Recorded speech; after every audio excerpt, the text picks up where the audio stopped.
LA 카운티에서 제로베일 정책이 10월부터 공식적으로 시행됩니다. 경범죄와 비폭력 중범죄자들이 보석금 없이 석방될 수 있다는 점을 악용해 범죄율은 증가할 것이란 지적입니다. 노스다코타주에서 경찰관의 대응 사격으로 숨진 총격범이 당시 실탄 1,800발과 수류탄까지 소지하고 있던 것으로 드러났습니다. LA 다운타운에서 미국 역사상 6번째로 큰 금액의 파워볼 당첨자가 나왔습니다. 노스캐롤라이나에 위치한 대형 화이자 공장이 토네이도의 직격탄을 맞았습니다. 이 때문에 장기적 의약품 부족 문제도 이어질 것이란 우려가 제기됐습니다. 뱅크 오브 아메리카가 정확한 이유 없이 고객의 계좌를 임의적으로 폐쇄해 논란이 일고 있습니다. 정통 한의에서 최고의 보약을 꼽으라고 한다면 단연 경옥고입니다. 동의보감은 몸을 보호하는 보약으로부터 출발하는데 그 동의보감의 첫 번째 처방도 바로 경옥고입니다. 하지만 여러분이 선택하실 수 있는 시중의 모든 경옥고가 비슷한 수준의 효능을 가진 것은 아니죠. 10만이 장석군의 천종산삼 경옥고는 수십 년간 산삼 전문가로서의 경험과 노하우를 담아 만든 가장 높은 수준의 경옥고입니다. 여러분 안녕하십니까? 7월 20일 첫 소식입니다.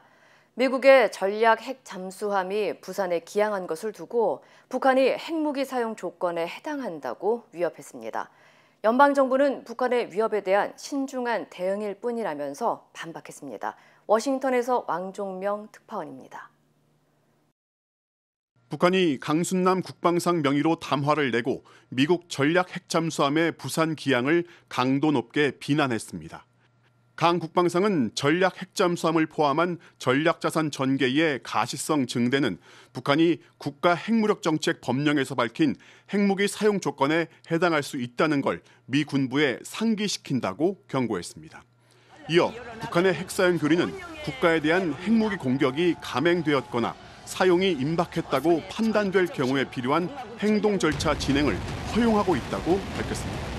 그러면서 미군 측은 자신들의 전략 자산이 너무도 위험한 수역에 들어왔음을 깨달아야 한다고 주장했습니다. 이번 위협은 지난 18일 한미 핵협의 그룹의 첫 회의에 맞춰 미 해군의 전략 핵잠수함 켄터키함이 부산 작전기지에 입항한 것을 겨냥했습니다. 북한은 그제 동해상으로 단거리 탄도미사일 2발을 발사해 무력 시위를 벌이기도 했습니다. 북한의 반발 수위가 높아지는 것을 두고 미국 정부는 핵 잠수함 기항이 북한의 위협에 맞선 대응일 뿐이라고 반박했습니다. When the two leaders met, this is something consistent when it comes to strategic deterrence, and it reflects our ironclad commitment to the region. 한반도 평화 유지를 위해 확장 억제를 제공하겠다는 의지를 분명히 해왔다면서 워싱턴 선언과 핵협의 그룹을 통한 조치는 북한의 긴장 고조에 대한 미군의 신중한 대응이란 점을 강조했습니다. 이와 별개로 중국과 러시아가 오늘 동해에서 군함과 군용기를 동원한 합동 군사 훈련을 시작하는데 한미일 군사 공조에 맞선 맞대응이란 분석이 나옵니다. 워싱턴에서 MBC 뉴스 왕중명입니다. LA 카운티에서 절도나 경범죄를 지은 범죄자들이 경찰에 체포돼도 보석금 없이 석방되는 제로베일 정책이 오는 10월부터 공식적으로 시행됩니다. 제로베일 정책이 시행되면 안 그래도 한인타운 등 LA의 범죄가 끊이지 않고 있는 상황에서 범죄자들이 경찰에 체포되는 것을 두려워하지 않게 될 텐데 치안 악화가 우려되고 있습니다. 이두연 기자입니다. 경범죄와 비폭력 중범죄자들이 경찰에 체포돼도 보석금 없이 무조건 석방되는 제로베일 정책. 구치소 예산 부족 문제와 코로나19 팬데믹 기간 바이러스 확산을 막기 위해 시행됐습니다. So we are concerned, and I think the entire criminal justice system, as it moves through this pandemic, we have to continue to evolve. Zero bail as a provision of safety measures for COVID. 하지만 일부 범죄자들이 범죄를 저질러도 바로 풀려날 수 있다는 점을 악용하면서 범죄율까지 증가하는 등의 논란이 이어지자 해당 정책은 결국 지난 여름 종료됐습니다. 그런데 논란의 제로베일 정책이 오는 10월 다시 시행됩니다. LA 카운티 법원은 보석금을 지불할 수 있는 능력에 따라 구치소 수감 여부가 결정되는 것이 불공정하다면서 오는 10월 제로베일 정책을 시행하겠다고 밝혔습니다. 제로베일 정책이 시행될 피고인은 보호관찰 기관으로부터 위치 추적 등 원격 감시를 받고 재판 시작 전까지는 석방 상태가 됩니다. 이 때문에 범죄자들의 인권을 생각하다 오히려 범죄를 부추길 수 있다는 우려가 제기되고 있습니다. Due to the pandemic, we changed to a zero bail process, and we've seen it with many of the arrests we've made, not just related to burglary, but other crimes involving firearms, where people are getting released fairly quickly from custody. 실제로 LA 경찰국에 따르면 한인타운의 올 상반기 범죄 건수는 5,700여 건, 코로나19 팬데믹 이전인 5,000건보다 여전히 많은 수준입니다. 치안이 개선되지 않은 상황에서 범죄자들을 위한 정책이 시행될 경우 치안은 더 악화될 수 있다는 지적입니다. MBC 뉴스 이두현입니다. 지난 주말 노스다코타주에서 경찰관들에게 총을 쏴 한 명을 숨지게 한 총격범이 당시 실탄 1,800발과 수류탄까지 소지하고 있었던 것으로 드러나 충격을 주고 있습니다. 노스다코타주 경찰국은 지난 14일 오후 3시쯤 노스다코타 파고 지역에서 30대 남성 모하마드 바릿캇이 경찰관들에게 총기를 난사해 경찰관 1명이 숨지고 2명이 다쳤다고 밝혔습니다. 총격범은 자신의 차량 안에서 조준 사격을 이어오다 인근에 있던 경찰관의 대응 사격 끝에 숨졌는데 경찰은 당시 범인을 사살하지 않았다면 더 많은 사상자가 나올 수 있었다고 전했습니다. I'll save you the counting. There are 1,800 live rounds. He had those 3 long rifles. He had 4 handguns, including the 9mm that he was waving when the officer was directing him. 시 당국은 총격범이 소지하고 있던 무기들은 모두 합법적으로 구입했던 것으로 파악됐다고 전했습니다. 이에 대해 일각에서는 총기 규제에 대한 필요성을 다시 한번 강조하고 있습니다. 미국 역사상 6번째로 큰 금액인 10억 달러 파워볼의 억만장자 당첨자가 LA 다운타운에서 나왔습니다. 캘리포니아주 복권국에 따르면 어제 저녁 추첨 결과 LA 다운타운 스키들로우 인근에 위치한 라스 팔미타스 미니 마켓에서 1등 당첨 복권이 나왔습니다. 또 캘리포니아주의 사우스레이크와 산타 클라리타 그리고 샌프란시스코 등에서는 모두 7명이 숫자 5자리를 맞췄다고 덧붙였습니다. We are here at Las Palmitas in downtown Los Angeles celebrating so much today. A big $1 billion+ win again. In 8 months' time, we've now had 2 here in Southern California. 잭팟의 주인공은 아직 확인되지 않았지만 복권을 판매한 업주는 $1,000,000의 보너스를 받게 되며 업주는 가족들과 휴가를 떠난 뒤 자신의 사업에 당첨금을 투자할 계획이라고 전했습니다. Bendecido, gracias a Dios. Gracias a Dios que alguien haya ganado, pues también nos toca un poquito, ¿no? Pues, no, seguimos siendo el mismo. Sí, el dinero no cambia, la persona es la que cambia. 한편 5자리를 맞춘 복권은 미 전역에서 39장으로 집계됐으며 캘리포니아주를 제외하고 플로리다주와 뉴욕, 텍사스와 매사추세츠주 등에서 판매된 것으로 알려졌습니다. 캘리포니아주에서 5자리를 맞춘 7명의 당첨자들은 세금과 수수료를 뺀 44만 8,750달러씩 수령받게 됩니다. 노스캐롤라이나주에 불어닥친 토네이도가 화이자 제약 공장을 덮치면서 지붕이 처참히 무너져 내렸습니다. 화이자에 따르면 로키 마운트에 위치한 화이자 공장이 토네이도로 큰 피해를 입으면서 장기적 의약품 부족 문제가 우려되고 있다고 전했습니다. 로키 마운트 공장은 미국 병원에서 사용되는 화이자의 멸균 주사제의 25%를 생산하는 공장으로 세계에서 가장 큰 무균 주사 공장으로 알려져 있습니다. 이 공장은 마취와 진통제, 치료제와 항감염제, 신경근 차단제 등을 매년 4억 개 이상 생산해 미 전역 병원에 막대한 양의 의약품을 공급해 왔습니다. 전문가들은 화이자 시설에서 5만 개 이상의 의약품이 손상됐고 공장의 시설을 복구하고 재건하는 데 오랜 시간이 걸릴 것으로 예측했습니다. I'm really afraid that some patients will get suboptimal care and there may be an increase in lives lost. 앞서 유타대학교 약물정보 서비스 데이터에 따르면 6월 말 미국에서는 300개 이상의 약물 부족 현상이 발생한 바 있습니다. 한편 화이자 공장의 4,500명의 직원들은 모두 안전하게 대피했으며 가능한 한 빨리 시설 복구를 위해 힘쓸 것이라고 덧붙였습니다. 미 대형 은행 뱅크 오브 아메리카가 정확한 이유 없이 고객 계좌를 임의적으로 폐쇄해 논란이 되고 있습니다. LA 지역에 거주하는 뱅크 오브 아메리카의 한 고객은 최근 온라인 계좌 접속이 되지 않아 웨스트 헐리우드 지점을 직접 방문해 문의한 결과 은행 측은 정확한 설명 없이 문제가 해결될 때까지 기다리라는 말만 반복했다면서 불만을 제기했습니다. 이어 자신의 사연을 SNS에 공개한 후 논란이 되자 은행 측은 그제서야 자신의 예금을 다른 계좌로 옮겨놨다고 말했다며 불만을 토로했습니다. 이에 대해 뱅크 오브 아메리카 측은 해당 고객의 계좌는 사기 계좌로 의심받아 FBI의 수사 선상에 오른 계좌였다면서 다른 사기범이 해당 고객의 계좌 정보를 도용해 돈을 가로채려 한 것으로 보인다고 해명했습니다. 한편 전문가들은 은행들은 주로 사기가 의심되는 계좌들은 경고 없이 임의적으로 폐쇄하는 경우가 많다면서 이 같은 경우를 대비하기 위해 평소 저축과 예금 등은 분산 예치하는 것이 좋은 방법이라고 설명했습니다. 미국 국경에서 불과 몇 마일 떨어진 멕시코 지역에서 버려진 시신 수십 개가 발견돼 충격을 주고 있습니다. 타마울리파스 검찰청에 따르면 실종자 수색 단체가 익명의 제보자로부터 받은 정보로 텍사스주 맥켈렌에서 15마일 정도 떨어진 멕시코 국경 도시 레이노사에서 27구의 시신을 발견했습니다.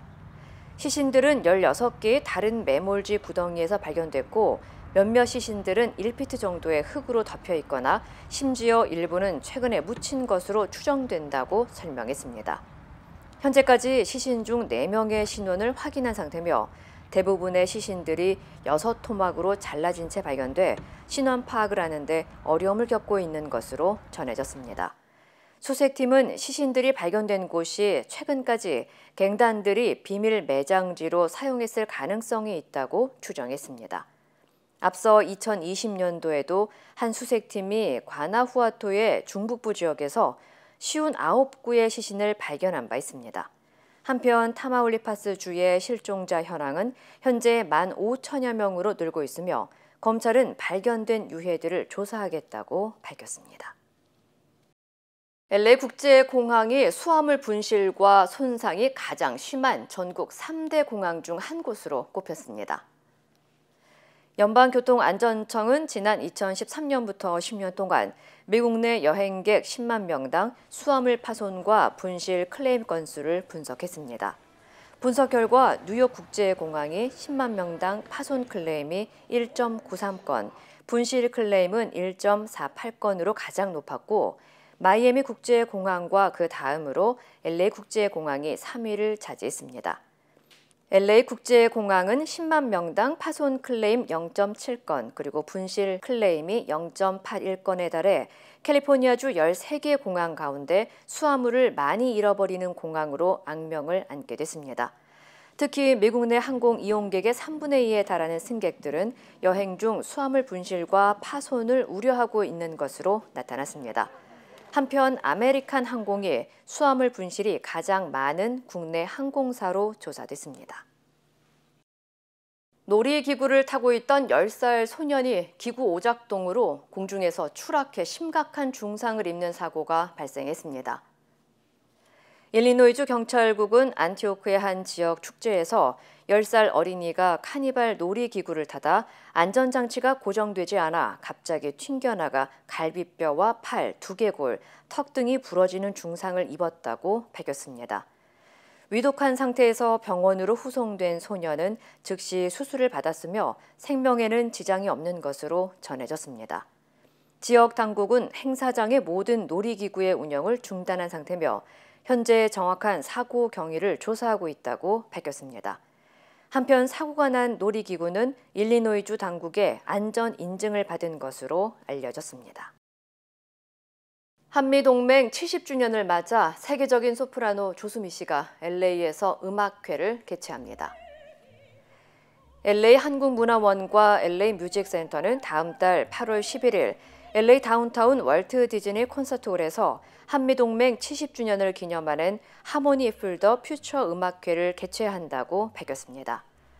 이번 공연에는 소프라노 조수미를 비롯해 세계 3대 발레단 중의 하나인 아메리칸 발레 시어터의 수석 무용수 서희와 안주원, 왕기철 판소리 명창 등이 초청돼 수준 높은 공연을 선보일 예정입니다.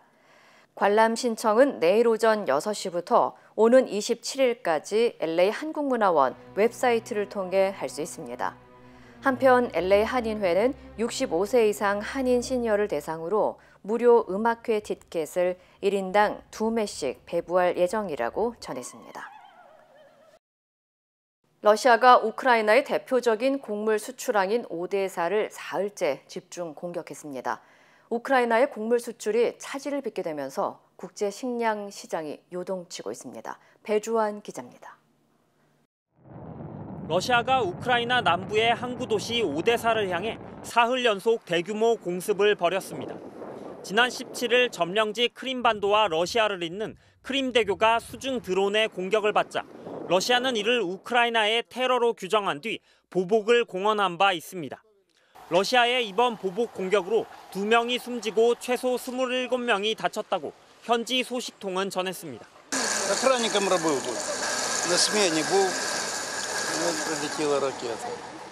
공격 과정에서 중국 영사관 건물까지도 창문이 깨지는 등의 손상을 입은 것으로 알려졌는데 우방국인 중국 외교시설까지 파괴할 만큼 무차별적인 공격을 감행한 것으로 보입니다. 오데사는 우크라이나의 최대 곡물 수출항이라 우크라이나는 러시아가 의도적으로 곡물 수출길을 겨냥한 거라고 보고 있습니다. 러시아는 최근 우크라이나산 곡물을 나르는 선박의 안전을 보장하는 흑해 곡물 협정도 일방적으로 파기했습니다. 그 여파로 밀과 옥수수 등의 국제 곡물 가격이 연일 상승 곡선을 그리는 중인데 유엔은 국제 식량 시장까지 혼란을 불러온 이번 공격을 규탄했습니다. The Secretary General strongly condemns the Russian attacks against port facilities in Odessa and other Ukrainian ports on the Black Sea. EU는 일단 우크라이나와 인접한 동유럽 회원국들이 국경을 개방해 곡물 수출길을 확보하는 방안을 논의하고 있습니다. 하지만 동유럽 회원국들은 우크라이나산 곡물이 그대로 자국에 유입돼 농산물 가격이 폭락할 것을 우려하며 반대해 EU 내분 조짐마저 보이고 있습니다. MBC 뉴스 배주환입니다. 남녀 모두를 위한 천연 자양강장제 블랙마카와 세계 10대 건강식품 마늘의 알리신이 만나 블랙마카골드 탄생. 전립선 비대증, 골다공증, 생리통, 빈혈 등 성인에게 꼭 필요한 필수 아미노산 비타민이 함유돼 스트레스, 만성피로와 무기력증, 남녀 갱년기 완화 등 효과 만점. 늘 피곤한 당신을 위한 슈퍼 활력 푸드. 남녀 모두 파워업. 지금 10만이 장석훈의 천종산삼에서 만나보세요. 실종자 수색 중 급류에 휩쓸려 숨진 해병대 고 최수근 상병의 빈소에 조문이 잇따랐습니다. 최 상병의 안타까운 죽음에 많은 사람이 오열했습니다. 배현정 기자입니다. 하나뿐인 아들을 떠나보낸 모친은 아들의 영정사진 앞에서 또다시 무너졌습니다. 해병대 사령관의 손을 잡고 한동안 눈물만 흘렸고 일이 터지고 뒷수습만 하는 군 당국을 원망하기도 했습니다.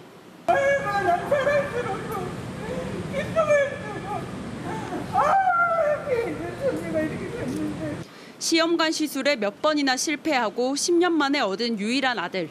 그 소중한 아들을 잃은 모친의 절규가 울려 퍼지자 빈소는 눈물바다가 됐습니다.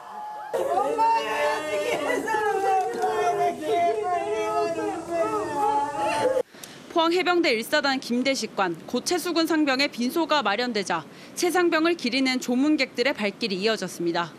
올해 20살인 최 상병은 해병대 1사단 포병대대 소속으로 2달 전 신병 수료식을 치러 더욱 안타까움을 더하고 있습니다. 지인들은 정북 정읍에서 빈소까지 한 걸음에 달려왔습니다. 이들은 최 상병이 입대 전 아르바이트를 해 번 돈으로 어머니 생신에 소고기를 사온 착실한 외아들이었다며 고인을 회상했습니다. 대부분 아이들은 늦게 오면 택시라도 타고 오는데 이래는 군대 가야 된다, 운동을 해야 된다. 그래서 한 30분 정도 걸어서 그 늦은 시간에도 걸어와서. 국방부 장관도 직접 조문하고 고인의 명복을 빌었습니다. 네, 우리 국민과 군을 위해 헌신한 최수근 상병을 영원히 기억할 수 있도록 필요한 조치를 다 해나가겠다 이렇게 말씀드렸습니다. 국방부는 고 최수근 일병을 상병으로 추서했습니다. 연결식은 오는 22일 오전 9시 해병대 1사단에서 엄수된 뒤 유엔의 화장을 거쳐 국립임실 호국원에 안치됩니다. MBC 뉴스 배현정입니다. 14명이 숨진 청주 궁평 지하차도의 내부가 참사 닷새 만에 공개됐습니다. 터널 안에 배수펌프와 임시 제방에 문제가 없었는지 본격적인 현장 감식도 시작됐습니다. 이지연 기자입니다. 6만 톤의 물과 토사가 밀려들었던 오송 지하차도. 끝도 보이지 않는 칠흑 같은 터널 바닥 곳곳에는 여전히 물 웅덩이가 고여 있습니다. 그 주변으로는 강물이 범람할 때 들어온 것으로 보이는 팔뚝만한 물고기 사체도 나뒹굽니다. 터널 천장에도 수마의 흔적은 남아 있습니다. 곳곳에 떠밀려온 나뭇가지가 붙어 있고 터널 조명에는 주인을 알 수 없는 신발도 매달려 있습니다. 떨어져 나간 차체 일부도 현장에 그대로 남아 있습니다. 공개된 참사 현장에서는 현장 합동 감식도 시작됐습니다. 현장 감식의 핵심은 크게 세 부분. 우선 설계도면과 지하차도 구조물이 일치하는지 여부입니다. 3D 스캐너가 처음 동원됐습니다. 이어 배수펌프가 제대로 작동했는지도 이번 감식을 통해 밝혀낼 예정입니다. 제가 서 있는 이곳이 지하차도 가장 안쪽입니다. 반대편에 배수펌프가 있는 걸 확인하실 수 있는데요. 감식단은 이 배수펌프가 제대로 설치됐는지 여부 또한 확인하고 있습니다. 지하차도에는 1분에 3톤의 물을 빼낼 수 있는 배수펌프 4개가 있었지만 제대로 작동하지 않았다는 지적을 받고 있습니다. 펌프실을 개방해서 그 안에 펌프 등 시설물들이 설계대로 시공이 되었는지 여부하고 정상 작동됐는지 여부를 확인할 예정이고요. 임시 제방 붕괴 현장에서도 감식이 진행됐습니다. 합동 감식단은 폭우 당시 허물어졌던 임시 제방과 시공 계획서가 일치하는지 여부도 살펴볼 예정입니다. MBC 뉴스 이지연입니다. 오송 지하차도 참사 희생자를 기리기 위한 합동 분향소도 마련됐습니다. 김영환 충북도지사가 분향소를 찾았는데 자신이 현장에 갔다고 상황이 바뀔 것은 없다고 생각한다고 말해 문매를 맞았습니다. 정재영 기자입니다. 오송 지하차도 참사 희생자들을 기리기 위해 마련된 합동 분향소. 하루아침에 가족을 잃은 유가족들은 희생자의 이름이 적힌 위패를 바라보며 오열했습니다. 동생은 오빠를 향한 마지막 인사를 남겼습니다. 오빠가 잘 있는지 보려고 온 거고 그냥 오빠 보고 싶어서 왔어요. 유족들은 진상규명과 책임자 처벌을 강력히 요구했습니다. 부모님은 너무 억울하거든요, 솔직히. 나한테 이상하잖아요. 충분히 막을 수 있었는데. 벌 받으시고, 징계 받으시고, 징계 받으셔야죠. 충청북도도, 청주시도 수사 중인 자료라고 공개하지 않고 있는 차량 블랙박스와 터널 내부 CCTV도 반드시 공개해야 한다며 유족들은 목소리를 높였습니다. 중대재해처벌법 위반 혐의로 고발당한 김영환 충북지사는 분향소를 찾아 참사 이후 처음으로 공개 사과했습니다. 하지만 충청북도 재난대응의 최고 책임자이자 지휘자인 김 지사는 현장에 갔다고 해서 상황이 바뀔 것은 없었다고 말해 또다시 논란을 키웠습니다. 제가 거기 갔다고 해서 상황이 바뀔 것은 없다고 생각합니다. 워낙 이게 지금 골드타임이 짧은 그런 상황에서 전개됐고. 이범석 청주시장은 분향소에 조문을 와서도 유족에 대한 사과를 하지 않았습니다. 그리고 아무런 입장 표명 없이 황급히 분향소를 빠져나갔습니다. 근데 입장을 좀 말씀해 주셔야 되니까요. 시정 책임자로서. 문제가 되거나 책임질 수 있는 책임지겠습니다. 시청으로 돌아간 뒤에야 이 시장은 별도 브리핑을 자청해 공식 사죄했습니다. 한덕수 국무총리도 분향소를 찾아 조문하고 유족들과 만나 완전히 뜯어 고친다는 각오로 철저히 감찰하고 수사하겠다고 말했습니다. MBC 뉴스 정재영입니다. 거액의 가상자산 투기로 논란을 빚은 김남국 의원에 대해 국회 윤리심사자문위원회가 가장 높은 수위 징계인 의원직 제명을 권고하기로 했습니다. 자문위는 김 의원의 소명이 부족했고 불성실했다고 밝혔습니다. 박윤수 기자입니다. 지난 5월 거액의 가상자산 투기 논란으로 더불어민주당을 탈당한 김남국 의원. 국회 윤리특위에 제소된 김 의원에 대해 한 달 넘게 논의를 이어온 자문위원회의 결론은 가장 무거운 징계인 의원직 제명 권고였습니다. 장시간 저희가 토론도 했고 자료조사도 했고 그 결과 제명 의견으로 저희 결정을 받습니다. 4차례에 걸쳐 김남국 의원이 제출한 자료를 분석한 자문위는 김 의원의 소명이 부족했다고 제명 권고 이유를 설명했습니다. 또 김 의원이 국회 상임위나 소위도 중 거래 횟수가 200번이 넘고 2021년 말 기준으로 김 의원의 가상자산 거래 총액이 99억 원에 이르는 것으로 판단했습니다. 제대로 된 소명이라든가 이런 것들과 관련해서 제대로 소명이 안 된 부분도 있고 전체적으로 저희가 봤을 때 좀 성실치 못한 부분도 있는 것 같고요. 다만 실제 김 의원의 의원직 제명이 이뤄질지는 미지수입니다. 김 의원에 대한 징계는 윤리특위는 물론 국회 본회의 의결까지 거쳐야 최종 결정되는데 제명을 하려면 재적의원 3분의 2 이상이 찬성을 해야 합니다. 21대 국회 들어 자문위가 윤미향, 박덕흠 의원과 이상직 전 의원에게 제명을 권고했지만 이상직 전 의원은 의원직 상실로 징계안이 폐기됐고 윤미향, 박덕흠 의원 징계안은 아직 윤리특위에 계류 중입니다. 한편 자문위는 김남국 의원 사건을 계기로 국회의원 299명의 가상자산 보유 거래 내역을 제출받은 결과 모두 11명이 관련 내역을 신고했다고 밝혔습니다. 자문위는 이들 11명 중 이해충돌 소지가 있는 경우도 있다면서 이 부분에 대해 국회의장과 각 정당에 통보하겠다고 덧붙였습니다. MBC 뉴스 박윤수입니다. 남아프리카 공화국 최대 도시 요하네스버그 도심에서 강한 폭발이 일어나 1명이 숨지고 48명이 다쳤는데요. 폭발 순간이 영상에 고스란히 담겼습니다. 관련 소식 전해드립니다. 폭발 충격으로 도로 아스팔트가 솟구치면서 덩달아 차량도 공중으로 튀어오릅니다. 지하 가스관에서 누출이 일어나 폭발로 이어진 것으로 남아공 당국은 추정했는데요. 50명에 가까운 사상자가 발생했고 차량 37대가 파손됐는데요.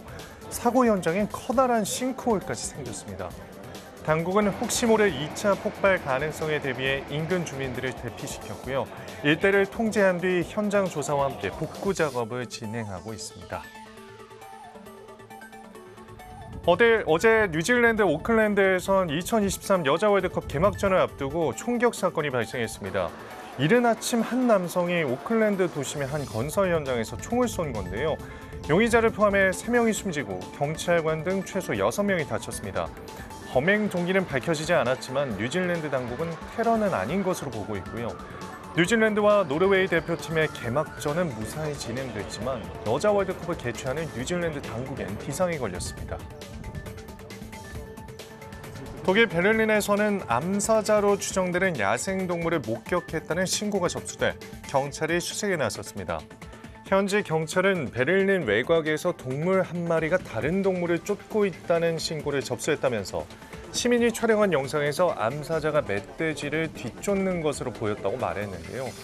이 때문에 주민들에겐 외출 자제령이 내려졌고요. 시장 상인들에게 가판대도 세우지 말라고 당부했습니다. 경찰은 헬기까지 띄우고 수색 중인데요. 다만 주변 동물원이나 서커스장에서 동물이 사라졌다는 신고는 없었다고 합니다. 자동차에 탄 여성이 패스트푸드점 직원이 내미는 치킨 너겟 상자를 넘겨받고 있는데요. 이후 이 운전자는 치킨 너겟을 뒷좌석 카시트에 앉아있던 4살 딸에게 넘겨줬습니다. 그런데 차량이 출발하면서 치킨 너겟이 쏟아졌고요. 한 조각이 아이 다리 위로 떨어지면서 2도 화상을 입게 됐습니다. 법원은 지나치게 뜨거운 음식을 제공하면서 충분한 주의를 주지 않은 책임이 있다며 80만 달러, 우리 돈으로 10억 원 상당을 배상하라고 판결했습니다. 남미 아르헨티나 부에노스아이레스의 한 교차로에서 차량 2대가 부딪히는데요. 사고 차량 가운데 한 대는 반대편 차선으로 넘어가더니 버스에도 충돌합니다. 이 과정에서 교차로를 건너던 보행자가 극적으로 사고 차량을 피하는 모습이 포착되기도 했는데요. 운 좋게 사고 차량이 비껴나간 건데 차량 석 대가 잇따라 부딪힌 충격에도 사망자나 큰 부상자는 발생하지 않았습니다. 이 시각 세계였습니다. 인터넷과 SNS에서 화제가 된 소식들 알아보는 투데이 와글와글입니다. 요즘 정말 덥죠. 그런데 이렇게 더운 날씨를 이유로 한 공동주택 주민이 집 안에서 담배를 피우겠다고 선언했던 사연이 올라왔는데요. 인터넷이 떠들썩했습니다. 담배 냄새가 싫으면 징징대지 말고 창문 닫으세요로 시작하는 이 경고문, 한 SNS에 올라온 사진입니다. A4 용지를 꽉 채워 경고문을 쓴 글쓴이는 공동주택은 서로 배려하면서도 지내는 곳이라면서 자신에게 배려를 강요하지 말라고 적었는데요.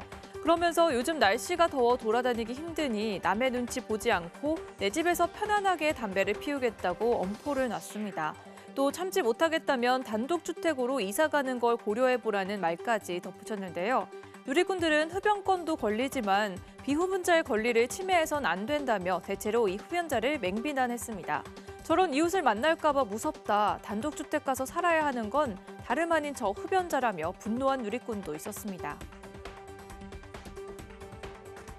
한 남성이 고무대야에 발을 담근 채 물을 손질합니다. 그러더니 물을 씻던 수세미로 자신의 발 뒤꿈치를 닦는데요. 이 남성 다시 태연하게 무가 담긴 대야에 발을 담급니다. 재작년 7월 SNS와 온라인 커뮤니티에 퍼져 온 나라가 충격을 받았던 영상 기억하시죠? 이 영상 속 주인공인 족발집 전 조리장이 어제 항소심에서도 벌금형을 선고받았습니다.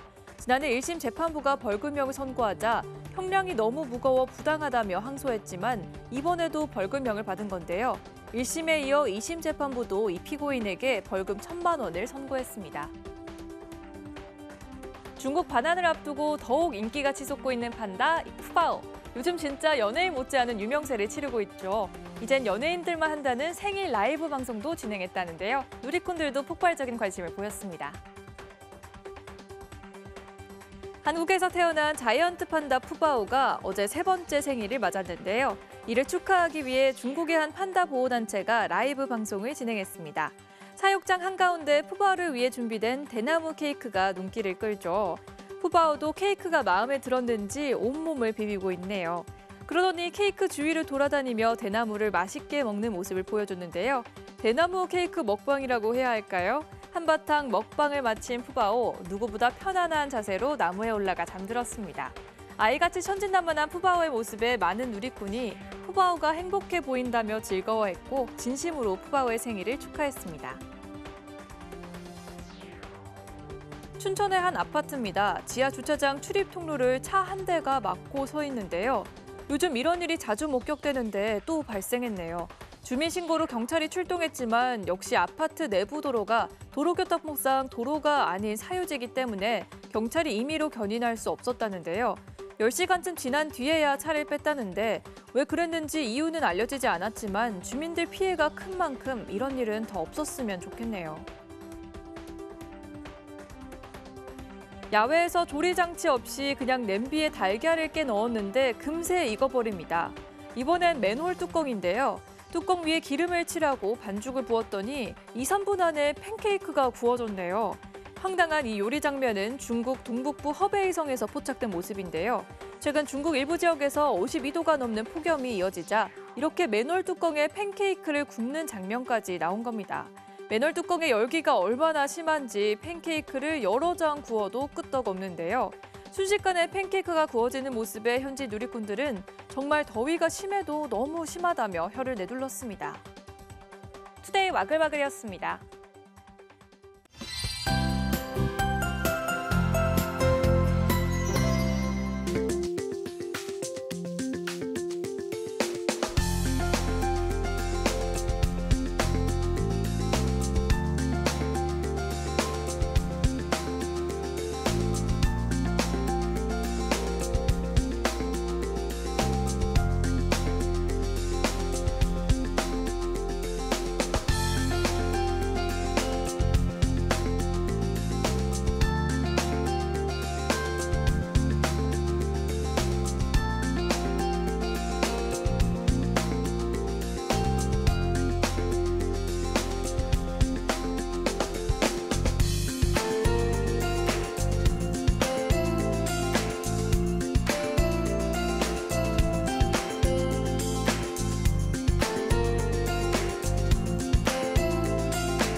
이상으로 7월 20일 목요일 뉴스를 마칩니다. 시청해주신 여러분 고맙습니다.